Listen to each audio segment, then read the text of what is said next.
Hello everyone. Today I want to talk a little bit about building up a sound design using layered sound effects in Premiere. If you've been through Audio 1, you've probably experienced this and more in Pro Tools.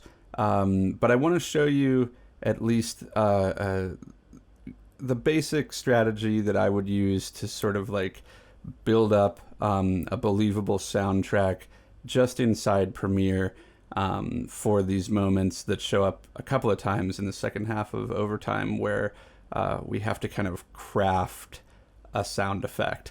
The first example is when our character gets home. He's going to try to chain himself up. It seems like he must do this every full moon when he's going to werewolf out. He chains himself up in the basement or something. So he grabs the chain, he goes down the hall, and then he discovers there's a surprise party with all his friends in his house. So then he drops the chain in slow motion. And I have the cut looks like this. I used the low angle of him dropping and then the close-up of it hitting the floor. I also had to letterbox the low angle because it's not letterboxed in the footage. And because this stuff is overcranked, it's slow-mo, we don't have the original sound, and if we did, it would not sound right. You know, it would be this kind of slow pitched down like clunkety clunkety clunk. That's not the effect I'm after. So this is the effect that I ended up with, and I'll explain how I did it right after.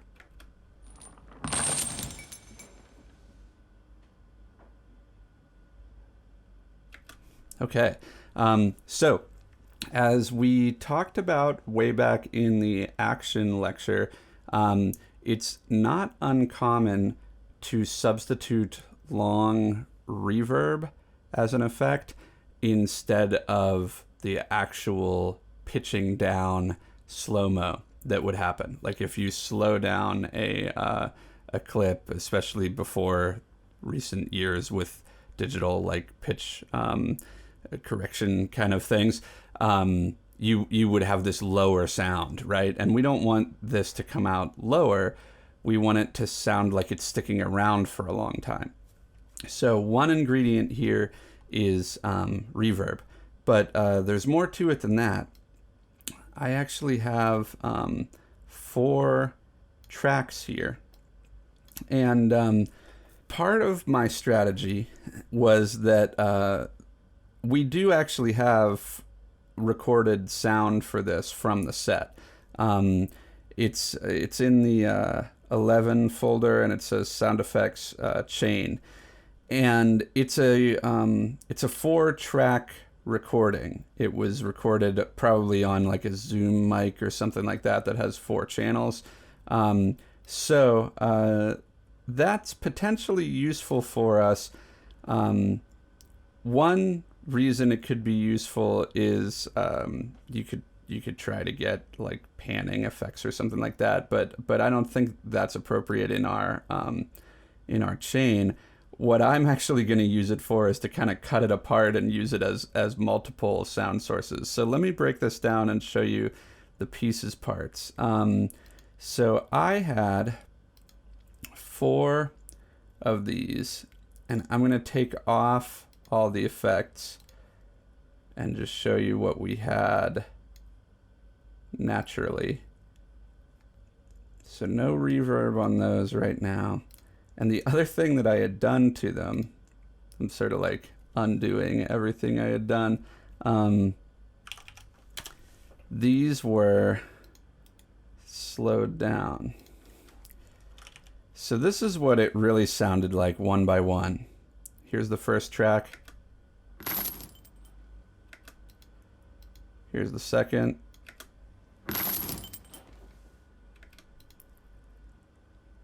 Literally the same thing from 2 different channels of the mic.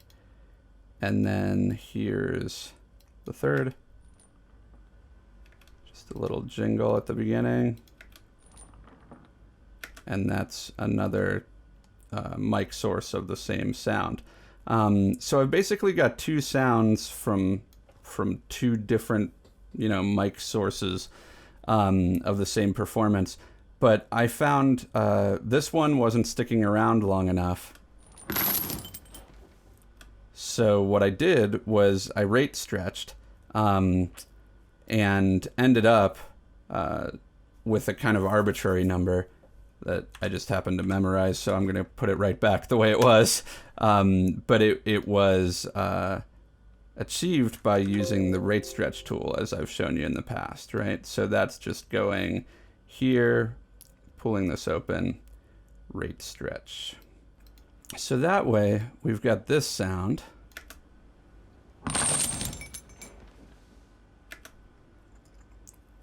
And then I felt that I needed the sound, not just of it hitting the floor, but of it starting to leave his hand. So I grabbed another piece of this same clip. This is the big jingle. This is another portion of that. Just a little kind of tinkle sound. So when I put all those together,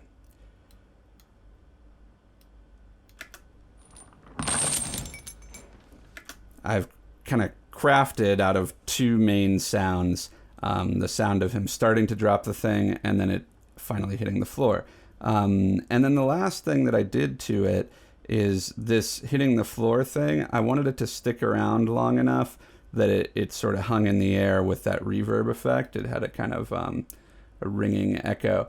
So what I did is opened up this clip, went to its Effect Controls tab, and down here under Effects, I, in the search box, looked for reverb, and I used the Studio Reverb, which you just drag to the clip. And when you have an effect on a clip, this little effects button can be turned on or off to hear the final result, or if it's a visual effect, to see the final result. So I just turned those off while I was demonstrating the previous, but what's going on here is with reverb, you hit edit, and you've got all these sliders.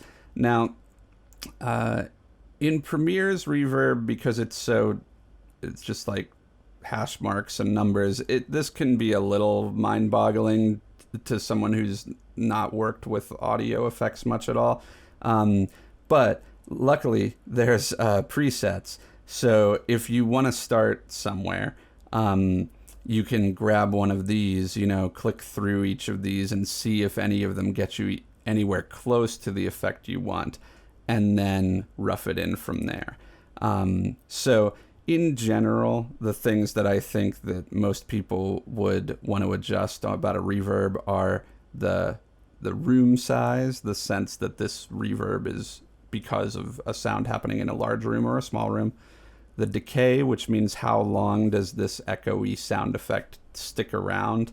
And then honestly, while all of these settings are useful, you don't really need to work with them very much at a basic level. You could probably skip them if you're feeling overwhelmed. But then you would get down to here where we have an output level, which is a relationship between what's called dry and wet. Dry is the sound before any reverb, wet is the reverb sound. So this way you're able to achieve, like, I hear some of the original sound, but then I get the reverb, which is less loud than the original sound. If you feel disappointed that I didn't explain all these middle sections, early reflections is like the quickest echoes that come from the reverb. You can have more or less of those. High frequency cut will make the trebly high sounds be cut at a certain frequency.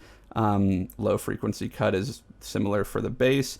And damping and diffusion are both going to create the sense that the room has some kind of deadening that knocks down some of the frequencies of this reverb. So it's not just the exact same sound echoing back. But when I put that effect back on both of these clips, this is the result. So that ringing that we had from the reverb, here is the dry.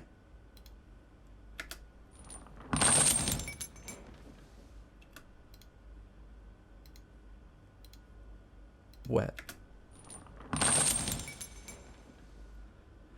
So to me, that really sells the slow-mo vibe. That's exactly the effect that I wanted for this. So that is one example of how you can build a believable sound effect. Now, luckily in that example, we were provided with the sound, right? In the next example I want to show you, I was only provided with part of the sound. This is the very last, like the big reveal before the credits.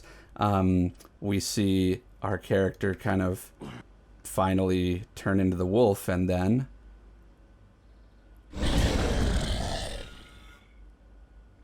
okay. So this was built out of 3 effects, 2 growl sounds and 1 music sting, and the music is the only stuff that came with it. That's one of the files that's in our footage inside the soundtrack folder, which maybe was in the first part of our footage. So if you're looking for soundtrack music, look back to the first project's folders, because I think it was in the first one. But that's where I pulled that from. And I just didn't think it was enough on its own. I think you really want to hear the growl, but we don't have one. So this is where we have to start going fishing. You have a couple of options. We have access to Soundly, which is a paid sound effects database. It's like a sound library. So that's really useful while you're in school, because Towson pays for it and you have it. I sent you all an email with info about how to access that when you're not in the labs. But outside of that, if you're at home and you don't have access to Soundly, or you just want to look for other sources, as I did, I went to a website called freesound.org. You have to sign up, but it's a free membership. You just have to have a username to download things. And you can search. I searched werewolf, and I found a couple of growls that I thought were useful. So here's my growls. Here's 1. And here's 2. And now if I was just going to use one, I think the second one has more impact for like a final moment. So here's the music sting and the bigger growl.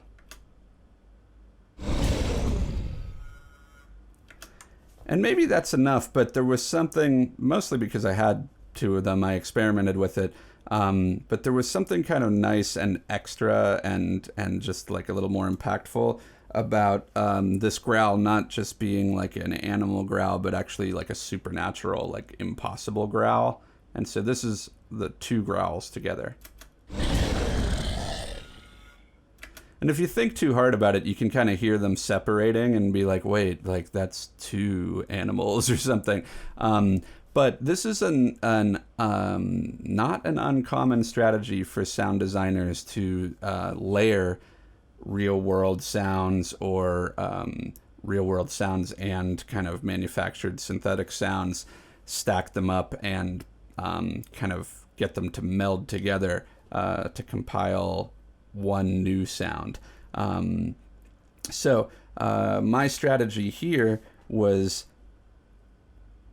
I took a sound that had a longer build-up. This second growl, it starts as a low rumble, but I thought it was giving away too much of the big reveal of the teeth. So I wanted it to hit much closer to here. So I chopped off that beginning, but then I felt like it sounded chopped off. right? You can kind of hear it come out of nowhere. So I put a crossfade on the beginning of it and pulled it back just to the moment that I felt like was appropriate. Now it's a lot more natural for that sound to come in, like it doesn't just come out of nowhere like it was a cut off wave file, but it also doesn't take forever to get there either. The other thing that I would consider doing here to try to get these two growls to align more is look into the rate stretch and see what it sounds like if you drag this out and make them sort of end at the same time.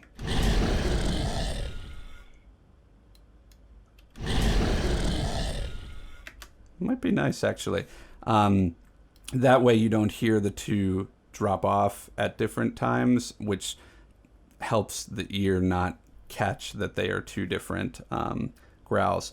The last thing that I want to make you aware of as we're doing this is when we start piling up sounds, especially like a big loud growl. I mean, you can see the waveform of this is it's very loud, it's very wide, it has a lot of amplitude, right? This is a big loud growl, and this is a big loud growl, and then this is a big music sting with like a loud bass drum.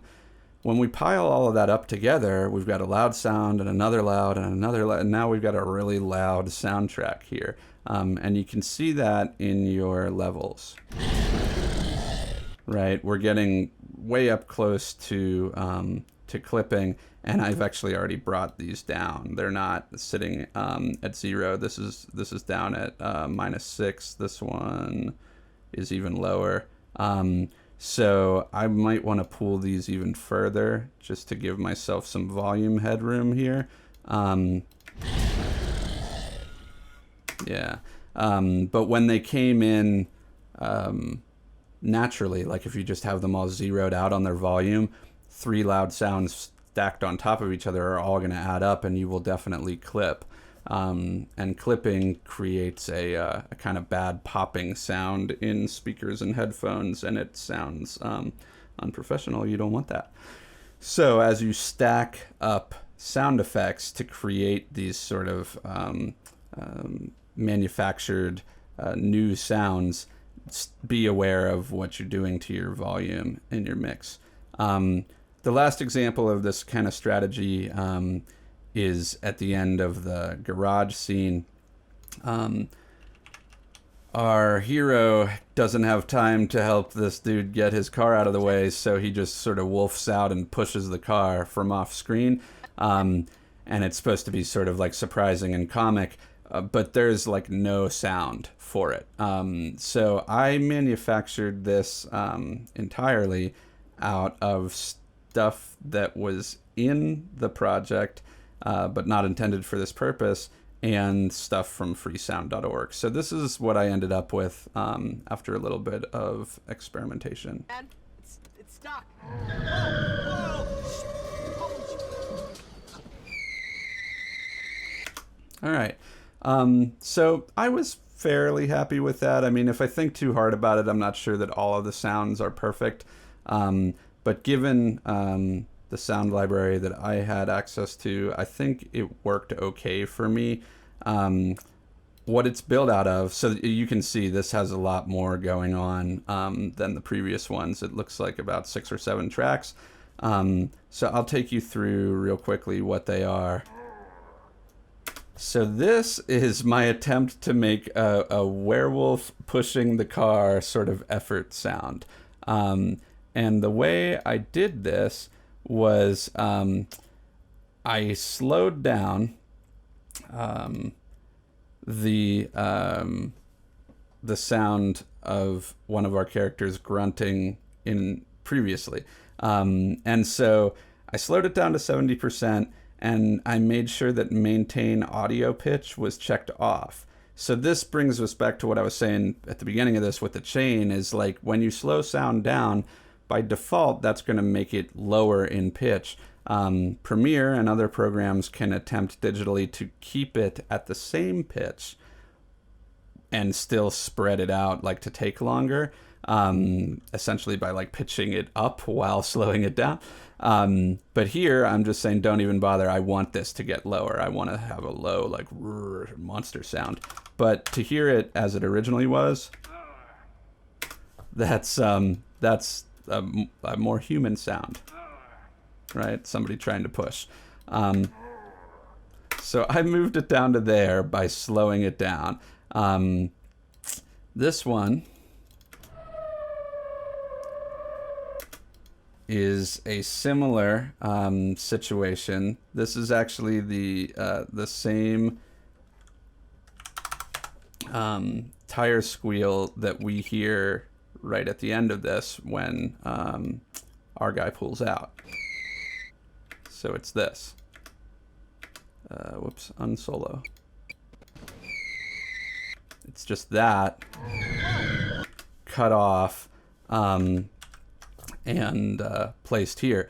But I've lowered it in pitch by slowing it down so that it takes up this whole area and it doesn't sound like a peeling out sound. It's more like rubber being forced to drag against its will with the parking brake on, you know? So that's another tool that I just want to make you aware of is pitch changes to existing sounds can make them mean something else. You know, a squealing tire is like someone peeling out. A low-pitched squealing tire is like, oh, you've got the brakes on and it's being like towed away or something, right? What else have I got here? That's another one of my werewolf sounds from freesound.org. I just felt like it wasn't quite enough with my like absurd like over here, so I've tried to put these two together. You know, and see if that can be a little more of my monster. Then what we have here.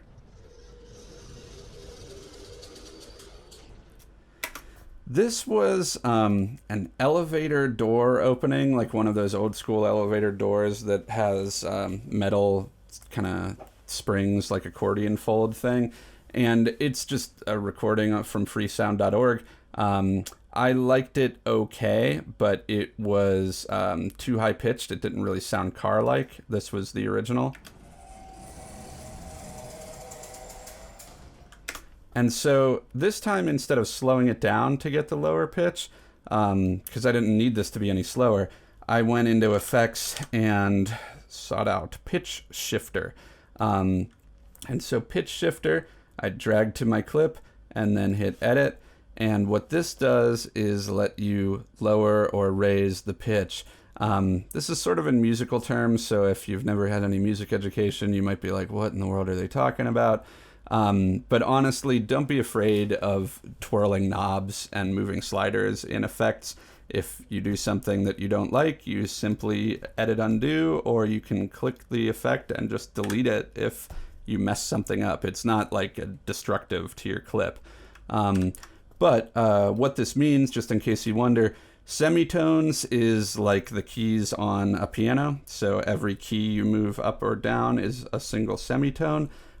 So I moved this down 8 piano keys, 8 notes, and then cents are like smaller than that.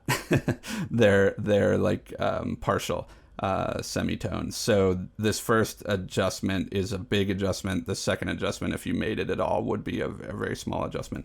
You can also adjust by ratio, like if you just like cut the pitch in half, so to speak, you know, like I want it to be lower by, 50% or whatever.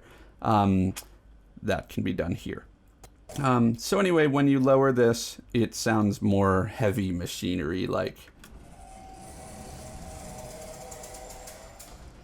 Now that tick, tick, tick at the end, I was unsure if I bought that as being automotive at all, but I did like that it hung out a little bit and it seemed to slow down. So I was like, well, whatever. Maybe it all sounds like brakes or something dragging on the road or whatever. This was, I don't even remember what this claimed to be, but it was something that I downloaded that I think it was just called Door Open. And I'm basically just trying to get a, like, we're starting to push the car sound. So I put it near the beginning of this. And here I have a quicker wheel squeal at the beginning to sound like, oh, we got it started squeaking. But it's not the same one as I grabbed over here. And I think that's really important, because if we copy paste this, of course I've got this soloed so you won't hear it. If we copy paste this and just hear it back here again, every audience member, technical or not, will recognize that they heard the same sound twice in a row. It just becomes really obvious to the ear that it was copy pasted. So we needed a variation. You know, we can't have the same squeal that close together.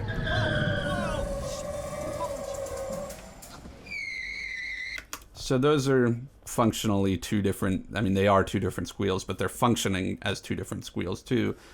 This is the squeal of someone starting to push a car, even though it's still got its brake on. And the other one is the peel out. Okay, and then this final. That was someone dragging a metal pipe across the ground, and I just grabbed it because it felt like another machine-like draggy sound. So altogether, I've got 1, 2, 3, 4, 5, 6, 7 tracks that are making this up, aside from Sean yelling "whoa," which would be the 8th, the dialogue track. And each of these comes in at an appropriate time. You know, if it's the beginning where it's the sound of the push starting to happen, it comes in near here. If it's something that's prolonged, that's the dragging, you know, that goes out here. And note that I've got pitch shifting or time, rate change as appropriate. And I also have dissolves on the front and or back as appropriate if I want the sound to kind of fade in or fade out and not seem cut off. So with those tools available to you, which are all